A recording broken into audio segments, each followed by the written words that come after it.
ನಾವೆಲ್ಲರೂ ಕೂಡ ಗಣೇಶನ ಹಬ್ಬದ ಸಂಭ್ರಮದಲ್ಲಿ ಇದ್ದೇವೆ. ಗಣೇಶನಿಗೆ ಇಷ್ಟವಾದಂತಹ ಪ್ರಿಯ ಭಕ್ಷ್ಯಗಳಾದಂತಹ ಕಡುಬು, ಮೋದಕ, ಹಾಗೆಯೇ ಅವನಿಗೆ ಇಷ್ಟವಾದಂತಹ ಹೂವುಗಳಾದಂತಹ ಕಣಗಿಲೆ, ಬಿಳಿ ಎಕ್ಕದ ಹೂವು, ಗರಿಕೆ ಎಲ್ಲವನ್ನ ಅರ್ಪಿಸಿ ಅವನ ಕೃಪೆಗೆ ಪಾತ್ರರಾಗ್ತಾ ಇದ್ದೀವಿ. ಆದರೆ ಸರ್ವದರಲ್ಲೇ ಶ್ರೇಷ್ಠವಾದಂತಹ ತುಳಸಿಯನ್ನ ಗಣೇಶನಿಗೆ ಅರ್ಪಿಸುವುದು ನಿಷಿದ್ಧ. ಗಣೇಶನಿಗೆ ತುಳಸಿಯನ್ನ ಅರ್ಪಿಸಿದರೆ ಏನಾಗುತ್ತೆ? ಹಾಗಾದರೆ ತುಳಸಿ ಮತ್ತು ಗಣೇಶನ ನಡುವೆ ನಡೆದಂತಹ ಘಟನೆಯಾದರೂ ಏನು ಅನ್ನೋದನ್ನ ಈ ವಿಡಿಯೋದಲ್ಲಿ ನಾನು ನಿಮಗೆ ತಿಳಿಸ್ತೀನಿ. ಒಮ್ಮೆ ಗಣೇಶ ಗಂಗಾ ನದಿ ತೀರದಲ್ಲಿ ತಪಸ್ಸಿಗೆಂದು ಕೂತಿರ್ತಾನೆ.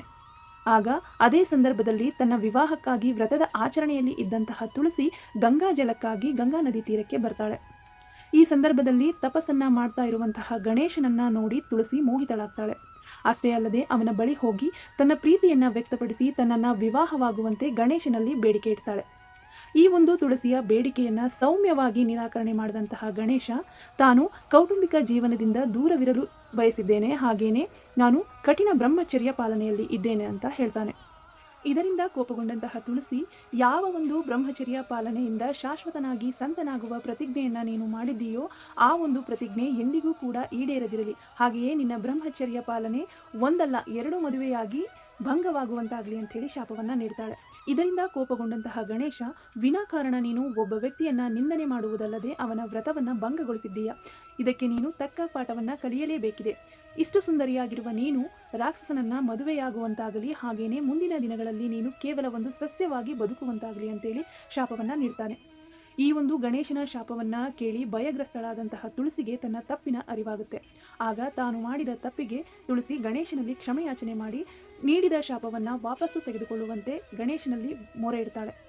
ಆದರೆ ಗಣೇಶ ಒಮ್ಮೆ ನೀಡಿದ ಶಾಪವನ್ನ ಮತ್ತೆ ಎಂದಿಗೂ ಹಿಂದಕ್ಕೆ ಪಡೆಯಲಾಗುವುದಿಲ್ಲ, ಆದರೆ ಶಾಪದ ಪ್ರಭಾವವನ್ನು ಮಾತ್ರ ನಾನು ಕಡಿಮೆ ಮಾಡಬಲ್ಲೆ ಅಂತ ಹೇಳ್ತಾನೆ. ಇದಕ್ಕೆ ಒಪ್ಪಿದ ತುಳಸಿ ಶಾಪದ ಪ್ರಭಾವವನ್ನ ಕಡಿಮೆ ಮಾಡುವಂತೆ ಕೇಳ್ಕೊಳ್ತಾಳೆ. ಆಗ ಗಣೇಶ, ನೀನು ರಾಕ್ಷಸನನ್ನ ಮದುವೆಯಾಗುವುದಂತೂ ನಿಜ, ಆದರೆ ಮುಂದಿನ ದಿನಗಳಲ್ಲಿ ಒಂದು ಸಸ್ಯವಾಗಿರುವ ನೀನು ಎಲ್ಲ ಹಿಂದೂ ಧರ್ಮಗಳ ಆಚರಣೆಯಲ್ಲೂ ನಿನ್ನನ್ನು ಶುಭ ಸಸ್ಯವೆಂದು ಪರಿಗಣಿಸುವಂತಾಗಲಿ ಮತ್ತು ಎಲ್ಲ ದೇವಾನುದೇವತೆಗಳ ಪೂಜೆಗಳಲ್ಲಿ ನಿನ್ನ ಒಂದು ಸ್ಥಾನ ಅಗ್ರಗಣ್ಯವಾಗಿರಲಿ. ಆದರೆ ನನ್ನ ಒಂದು ಪೂಜೆಗೆ ಮಾತ್ರ ನೀನು ನಿಷಿದ್ಧ. ಯಾರು ನಿನ್ನನ್ನು ನನ್ನ ಪೂಜೆಗೆ ಅರ್ಪಣೆ ಮಾಡಿ ಕೋರಿಕೆಗಳನ್ನು ಕೇಳಿಕೊಳ್ಳುತ್ತಾರೋ ಅವರ ಕೋರಿಕೆಗಳನ್ನು ನಾನು ಎಂದಿಗೂ ಕೂಡ ಈಡೇರಿಸುವುದಿಲ್ಲ ಅಂತ ಹೇಳ್ತಾನೆ. ಹಾಗಾಗಿ ನಾವು ಗಣೇಶನ ಪೂಜೆಯಲ್ಲಿ ತುಳಸಿಯನ್ನು ಗಣೇಶನಿಗೆ ಅರ್ಪಿಸುವುದು ನಿಷಿದ್ಧ ಮತ್ತು ಇದರಿಂದ ಗಣೇಶ ಕೋಪಗೊಳ್ತಾನೆ ಎಂಬ ವಾಡಿಕೆ ಇದೆ. ಹಾಗಿದ್ರೆ ಮುಂದಿನ ವಿಡಿಯೋದಲ್ಲಿ ತುಳಸಿ ಯಾವ ಒಂದು ದೇವರಿಗೆ ಶ್ರೇಷ್ಠ ಅನ್ನೋದನ್ನ ತಿಳಿಸ್ಕೊಡ್ತೀನಿ, ಹಾಗೇನೆ ತುಳಸಿ ಯಾವ ರಾಕ್ಷಸನನ್ನ ಮದುವೆ ಆಗಿದ್ಲು ಅಂತಾನೂ ಕೂಡ ತಿಳಿಸ್ಕೊಡ್ತೀನಿ. ಈ ಒಂದು ವಿಡಿಯೋ ನಿಮಗೆ ಇಷ್ಟವಾಗಿದ್ರೆ ವಿಡಿಯೋವನ್ನು ಲೈಕ್ ಮಾಡಿ. ಧನ್ಯವಾದ.